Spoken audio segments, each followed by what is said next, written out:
حالات ډیر خشته طریقې سره روان دي، کوم اویرنس چې روان دی دا ستاسو مهنت او د ټولو ورونو دا مهنت چې دی دا کوم پښتنو چې دا د پښتونولۍ او د قامیت دا کومه مینه راوچته شوې ده که نه، نو وخت هغه رایادېږي چې کوم ټایم باچا خان د دې خلکو خلاف راوچت شوی که نه، د انګریز خلاف او د دې وطن او د پښتون د خپلواکۍ د پښتون قوم د راوچتېدو دپاره چې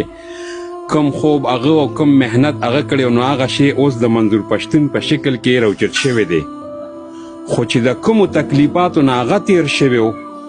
نو زه هغه تکلیفات د منظور پښتون دپاره اینم. ډېر تکلیفونه ډېره سخته لار ده، خو امید د ربه دی چې انشاءالله منزل به دغه وي. لکه نه وخت هغه وخت دی، ډاینامیکس هم چینج شوي دي، حالات هم هغه شان پټ په پړځو کې نه دي چې پخوا